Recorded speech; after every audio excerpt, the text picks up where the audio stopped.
ছোটবেলায় সবার সময় থাকে কিন্তু হাতে টাকা থাকে না, আর বড় হয়ে গেলে সবার হাতে টাকা থাকে কিন্তু সময় থাকে না।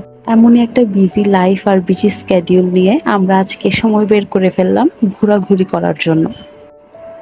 হ্যালো এভরিওয়ান, আমি বর্ষা। আশা করছি আপনারা সবাই ভালো আছেন, আমরা অনেক অনেক ভালো আছি। সবাই যার যার ক্যারিয়ার, নিজের লাইফ নিয়ে এতটাই বিজি যে কারোর জন্য কারোর সময় হচ্ছে না এখন। আমরা ফ্রেন্ডসরা তাই আজকে প্ল্যান করলাম যে আজকে আমরা কোথাও গিয়ে ঘুরে আসব, কিন্তু কেউ বুঝতে পারলাম না যে কোথায় যাওয়া যায়। হঠাৎ করেই মাথায় প্ল্যান আসলো সমুদ্র দেখতে যাব। সেই জন্য আমরা রওনা দিলাম আখিলপুরের উদ্দেশ্যে।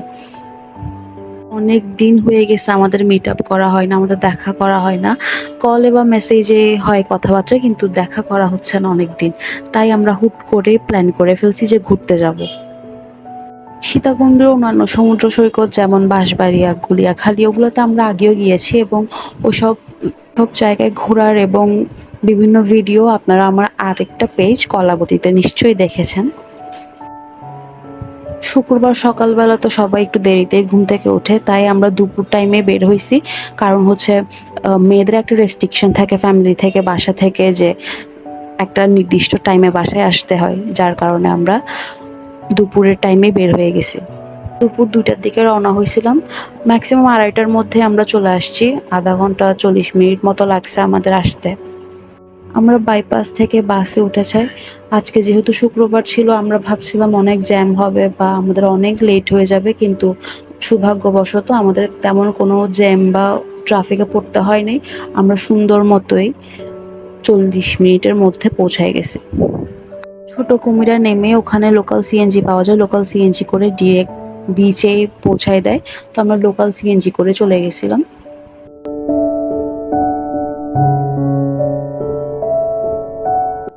আমি যেটা পার্সোনালি মনে করি যে এরকম সাডেন প্ল্যানগুলোই কিন্তু সবসময় সাকসেসফুল হয়। যেগুলো প্রি প্ল্যান থাকে সেগুলো একদমই সাকসেসফুল হয় না আমাদের। এই দুপুরে প্রচণ্ড রোদ ছিল আজকে। এতদিন তো বৃষ্টিতে বৃষ্টিতে ছিল, কিন্তু আজকে প্রচণ্ড রোদ ছিল, গা পুড়ে যাওয়ার মতো রোদ। এই রোদের মধ্যে আমরা বিচে ঘুরতেছি, ক্যান ইউ ইম্যাজিন? আমার আরেকটা পেজ কলাবতী, তো আপনারা দেখেছেন আমার ফ্রেন্ডসরা আর আমি কতটা ঘুরতে পছন্দ করি। আমরা সারা দিনই ঘুরতে পারবো এরকম, মানে সময় পেলেই আর হাতে টাকা থাকলেই আমরা ঘুরতে বের হয়ে যাই। কখনো 1 মাস আগে, 1 সপ্তাহ আগে, 5 দিন, 3 দিন আগে পর্যন্ত প্ল্যান করি না। আমরা যখন যাব এর 1 ঘন্টা আগে প্ল্যান করেও বের হয়েছে, এমনও আমাদের রেকর্ড আছে। নিজেদের লাইফ নিয়ে আমরা এতটাই বিজি, এতটাই প্রেশারের মধ্যে থাকি যে আমার মনে হয় যে সপ্তাহে 1 দিন অন্তত সব মানুষেরই ঘোরাফেরা করা উচিত, নিজের মাইন্ড, নিজের হেলথ, নিজের মেন্টাল প্রেশারকে রিলিজ করার জন্য। এই সমুদ্র দেখে এতটাই আমরা রিল্যাক্সড, এতটাই রিফ্রেশিং লাগছে যে মনে হচ্ছে সব পুরো সপ্তাহের কষ্ট আমাদের একদিনে চলে গেছে। এত সুন্দর একটা সমুদ্র দেখে মনে হচ্ছে নিজের সারা সপ্তাহের প্রেশার, নিজের সারা সপ্তাহের stress, tension, family pressure, family problem, personal problem সব ভুলে গেছি। মানে এত রিল্যাক্সিং একটা জায়গা এটা, এত নিরিবিলি ছিল। অ্যাকচুয়ালি নিরিবিলি ছিল না, আমরা যখন সন্ধ্যা হচ্ছিল তখন অনেক মানুষ ছিল, কিন্তু আমরা দুপুরে যাওয়াতে প্লেসটা অনেক নিরিবিলি ছিল। সব মেয়েদেরই বাসা থেকে একটা রেস্ট্রিকশন থাকে, একটা লিমিটেশন থাকে। ওটার ভিতরেও যে আমরা এত ঘুরি, এত উড়ি, এত জায়গায় যাই, ওটা আসলে একটা ব্লেসিং। আমরা সমুদ্র পাড়ে বসে বসে অনেক কিছুই খাইলাম, আমার হাতের বানানো নাস্তাও খাইলাম, পাশাপাশি যেগুলো কিনা পাওয়া যায় আশেপাশের দোকান, ওখান থেকেও কিনে কিনে অনেক কিছুই খাইছি। এই নাস্তাটা আমি বাসা থেকে বানিয়ে এনেছিলাম। ওরা খাইতেছে আর বলতেছে এটা নাকি অনেক মজা হয়েছে। এটার আসলে কী নাম আমি জানি না। এটা হচ্ছে আমার 5 মিনিটে বানানো একটা নাস্তা, মানে হচ্ছে এটার নামও আমি জানি না। এটা হাতের কাছে আমি যা পাইছি তা দিয়ে কিছু একটা বানায় নিয়ে গেছি, যেহেতু আমরা তাড়াহুড়ায় ছিলাম। মিনিট বলতে তেলে ফ্রাই হতে যতক্ষণ লাগছে ততক্ষণই, বেশি সময় নিই নাই আমরা, কারণ অনেক লেট হয়ে গেছিলো। চাটা তো মাস্ট, কোথাও যাবো আর চা খাবো না সেটা কি হয়? চা তো মাস্ট।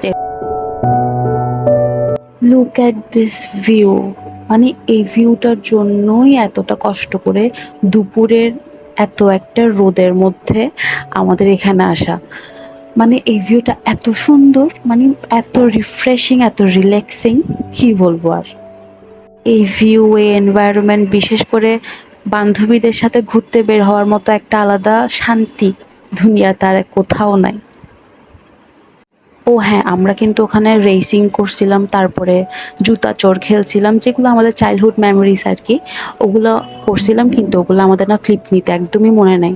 এতটা এনজয় করতেছিলাম আমরা একজন আরেকজনের সাথে যে আমাদের মনেই নাই যে কিছু একটা ভিডিও করতে হবে বা সামথিং এলস। আয়েশা আর কাজল মিলে সাইকেলিংও করছে। আমি তো সাইকেলিং পারি না, তাই করতে পারি নাই। ওদেরটা এনজয় করতেছিলাম আর ভিডিও বানাই দিচ্ছিলাম। আমার লাইফের বেস্ট মেমোরিজগুলোর মধ্যে আজকের দিনটাও লিখে রাখলাম।